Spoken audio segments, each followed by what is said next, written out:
It is overtime here again at Old Favorite Friday, and we are in a Belgian beer kind of mood. And because I'm in a Belgian beer kind of mood today, I had to bring in the big guns. I had to bring in Dr. Bill McFee, our partner here at Barrel Amongst Brewing and expert of all things Belgian. We also just had, we're feeling even more Belgian, we just had the Best of Belgian Beer Fest that we were involved in last week. It's a week ago. So, hey, it's all, there's synergy here. We're talking about Belgian beer. We have the Westmalle Tripel. I can't believe, this is one of those mini beers, I can't believe we've never featured this on Old Favorite Friday before. We've done so many classic Trappist style beers, triples, doubles, quads. We've done so many Belgian beers, and I look in my notes, we've never done anything by Westmalle. Never. What's up with that? It's criminal. It's criminal. So, Bill, you're going to help us fix all of that. You're going to talk a little bit about this beer in general. This is their triple. And by the way, we'll talk about the other thing later. You go ahead. Oh, so let's first have a sip. So, as some of you probably know, or most of you probably know, the triple is probably the pinnacle of the Abbey styles or the Trappist style beers. Mm-hmm. It's of course typically blonde in color and typically strong, 9% or so. I forget what is this one? About 9%, I think. I think this one is. Yeah, sometimes I'll get down to an 8, but between 8, 9-ish. Yeah. And then the feature, of course, of most Belgian beers is the yeast character, which I think this one features strongly. So talking about this beer in particular, first of all, I think it's a beautiful beer. It's fairly bitter. I get a nice bitter bite off of it. Of course, it's noble hops. It's not the fruity, aromatic American hops. We're calling grassy, herby, what we call the noble hops, right? The old school hops there. And also, we always have said that the triple is traditionally the hoppiest of the Trappist style ales. It is. But when we talk about hoppy compared to American beers, they're not hoppy at all. No, this has a nice balance of bitterness to go along with some of that phenolic spice. What kind of other flavors are you picking out in here? So I do get phenolic. I think I get some of the little bit of fruity. I don't get banana so much, but I do get a little bit of the fruity esters, but more of the phenolic. I think I get more of the spice than I do the fruitiness. And I think some of the triples, either way, one way or the other. Some of them go full out bubblegum, banana, and some of them go the other direction, real heavy spicy. I think this one's a little bit more toward the spicy side. What do you think? I agree with you. I like my triples spicy. I like my quads fruity. That's what I really like. I'm a double right there in the middle. But this is obviously a great example. I mean, you're talking about one of the Trappist triples. It's going to be good.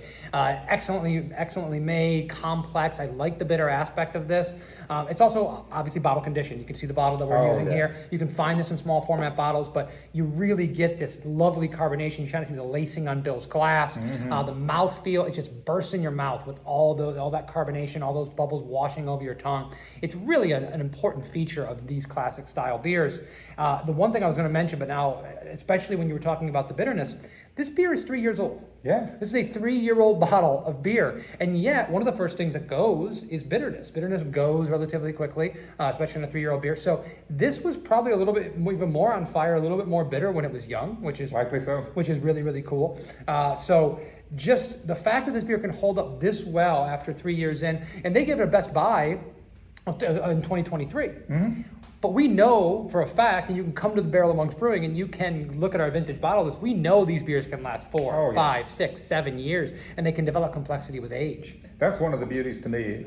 In addition to the mouthfeel, the fact that the extra carbonation releases the aromas more fully, I think it just adds to ageability of the beer because, of course, yeast is an oxygen scavenger, so oxygen is the enemy of beer in some ways as far as its longevity and aging, and bottle conditioned beers just in general age far better than traditional carbonated beers. So. Absolutely, and that's why we're able to have a vintage bottle list, is because so many of our beers are bottle conditioned, and they were going to stand the test of time and still develop flavors inside the bottle, just like I'm sure this beer did. I now really, really want to go to the store, pick up another bottle of this fresh, and I want to try it as soon as possible so I can see the difference. And I highly recommend people, whether it's barrel-aged beer or a beer like Westmalle Tripel, don't be afraid to grab a couple bottles of something that you think is going to be interesting. Now, not an IPA, not a lager, or like a light lager, but something that has some ageability to it, as far as like a higher gravity beer, some darker beers that are bottle conditioned. There are certain aspects of these beers that are going to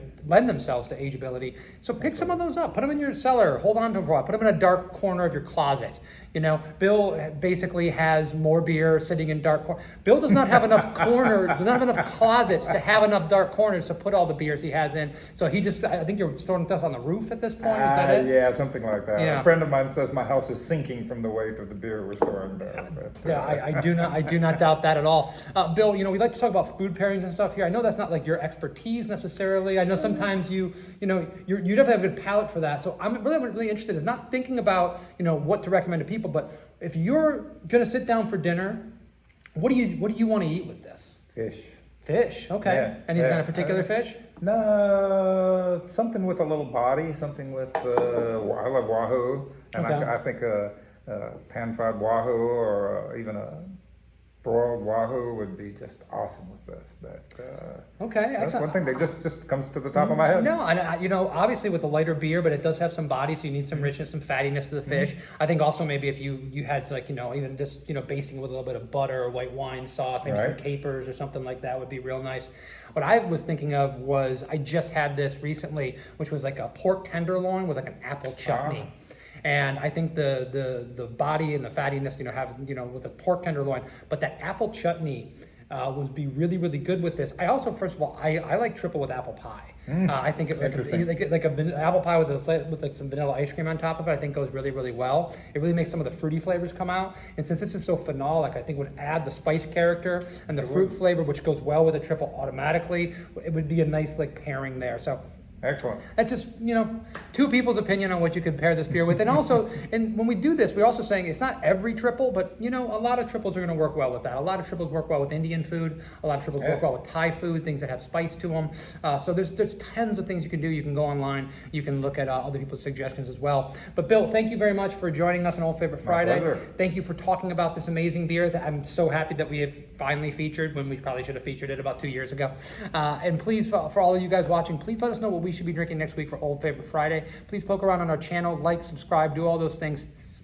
Engage in these conversations about these absolutely incredible beers that deserve to be talked about more often. That's what Old Favorite Friday is all about. We'll see you next time. Cheers. Cheers.